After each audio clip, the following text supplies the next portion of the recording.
Hello दोस्तों, जैसा कि वीडियो सीरीज चल रही है ऑन इकोलॉजी एंड इकोसिस्टम में, और उसमें हमने पिछले वीडियो में देखा था कि प्लांट्स एक डेजर्ट कंडीशन में क्या क्या अपने अंदर एडेप्टेशन लाता है।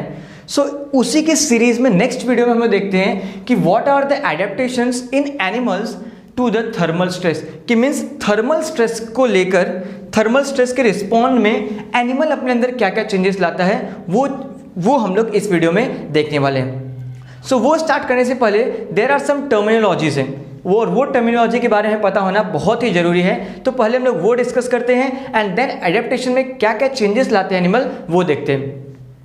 सो जैसा कि हम जानते हैं कि जो हमारी पृथ्वी है, इट्स वेरी जो अर्थ है इट्स वेरी ह्यूज एंड हर जगह पर टेम्परेचर वेरी करता है। There are some very colder region और बहुत जगह पे बहुत हॉटर रीजन है। लेकिन एनिमल्स क्या होते हैं, हर जगह होते हैं, कोल्डर रीजन में भी पाए जाते हैं एंड हॉटर रीजन में पाए जाते हैं। सो उस रीजन में रहने के लिए एनिमल्स अपने अंदर कुछ एडेप्टेशन लाते हैं। वही एडेप्टेशन हम लोग इस वीडियो में देखने वाले हैं। सो वो देखते हैं एंड सम टर्मिनोलॉजी देखते हैं। सो पहला टर्मिनोलॉजी है कि the animals are classified into two groups which are homeothermic और पोइकियोथर्मिक। अभी होम्योथर्मिक मीन्स क्या होता है कि जैसे ह्यूमन बींग है कि बाहर का टेम्परेचर कुछ भी हो, चाहे वो ठंड इन समर में वो हाई हो और विंटर में लो हो, लेकिन बॉडी का टेम्परेचर क्या होता है, बॉडी अपने आप को मेंटेन करता है। सो जो एनिमल जो अपने टेम्परेचर को मेंटेन रखते हैं एक टेम्परेचर पे, चाहे बाहर कुछ भी हो, ज़्यादा हो या कम हो, वो अपने टेम्परेचर को मेंटेन रखते हैं। तो ऐसे एनिमल्स को हम लोग बोलते हैं होम्योथर्मिक, या फिर उसको हम लोग वार्म ब्लडेड बोलते हैं, जिसमें आते हैं birds, mammals means human beings. So ये मैमल्स ये क्या करते हैं, अपने आप को एक मेंटेन रखते हैं। जैसे अपना बॉडी टेम्परेचर 37 डिग्री पर मेंटेन रहता है, बाहर चाहे 2 डिग्रीज हो जाए या 45 डिग्री हो जाए, लेकिन अपने आप को, अपने बॉडी टेम्परेचर को ये होम्योथर्मिक या वार्म ब्लडेड क्या करते हैं, मेंटेन रखते हैं। जबकि पोइकियोथर्मिक या कोल्ड ब्लडेड क्या होते हैं, जैसा बाहर का टेम्परेचर वैसा उनके inside the body temperature will be same. So ऐसे जो पोइकियोथर्मिक होते हैं, they are snake, insect.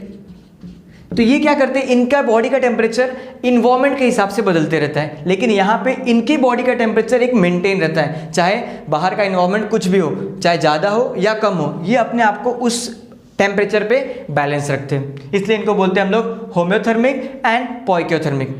Next term आता है endotherm animals and ectotherm animal. अभी एंडोथर्म मीन्स क्या होता है कि वही सेम, दे आर होम्योथर्मिक और endothermic in nature, means they are more metabolically active.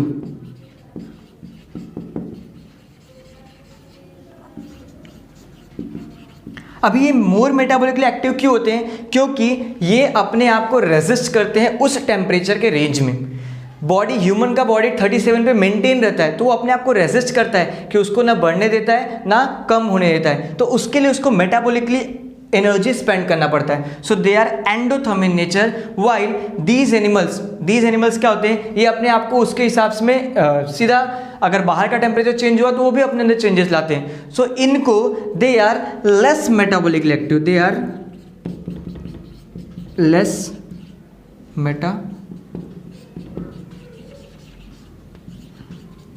Means इनको कोई रेजिस्ट नहीं करना पड़ता है, जैसा टेम्परेचर होगा वो अपने उनके अंदर वैसे चेंजेस हो जाएंगे। सो ये कुछ टर्म्स थे जिनको जानना बहुत जरूरी था।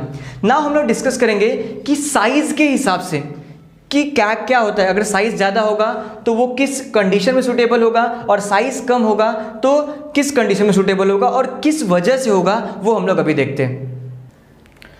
सो size is one of the most important factor होता है कि उस एनिमल को उस टेम्परेचर पे, उस थर्मल स्ट्रेस में एडजस्ट करने के लिए। अभी वो देखते कैसे होता है। फॉर एग्जांपल अगर लेते हैं कि वो स्मॉलर साइज का ऑर्गेनिज्म है, तो वो कहाँ पर सूटेबल होगा, हॉटर रीजन में होगा या कोल्डर रीजन में होगा। और अगर कोल्डर रीजन में होगा या हॉट रीजन में होगा तो क्यों होगा, उससे कुछ प्रॉपर्टी होगी, तभी वो अपने आप को वहाँ पर एडजस्ट कर पाएगा।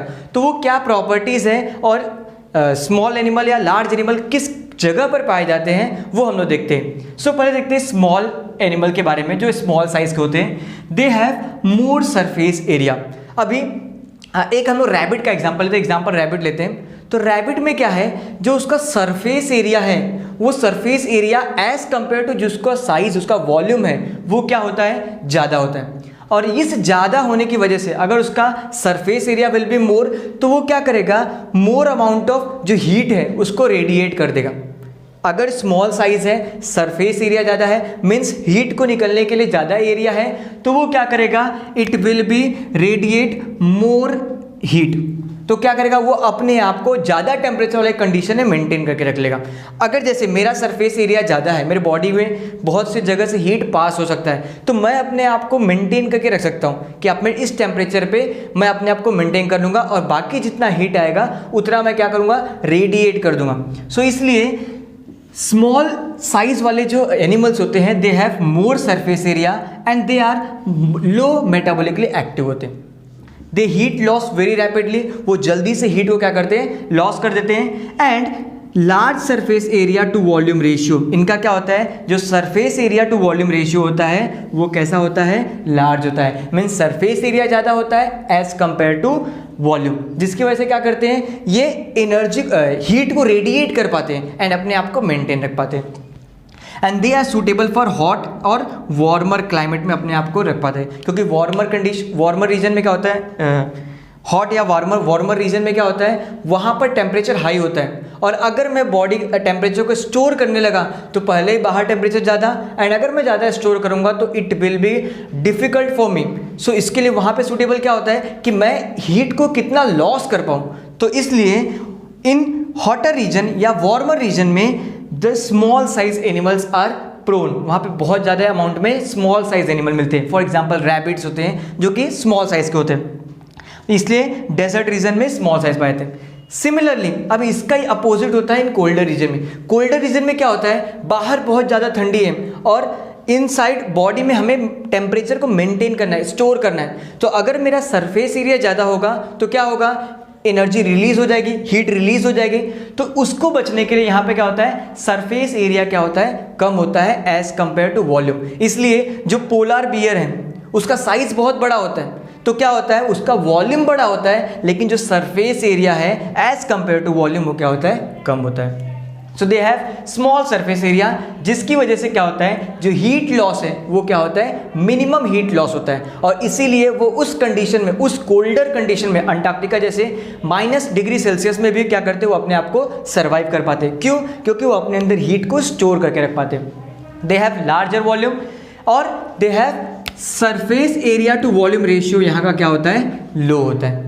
And they are suitable for colder climate या कोल्डर रीजन में क्या होते हैं, ऐसे जो लार्जर वॉल्यूम वाले एंड स्मॉलर सरफेस एरिया वाले जो एनिमल्स हैं वो इस कोल्डर रीजन में पाए जाते हैं। अब इसी प्रॉपर्टी के बेसिस पे दो रूल्स आए थे, जिस रूल को हम लोग देखने वाले हैं in next video. So stay tune with us. And अगर आप इस चैनल पे न्यू हैं सो प्लीज सब्सक्राइब इट, जिससे कि आपको आने वाली वीडियो की नोटिफिकेशन मिलती रहे। Thank you.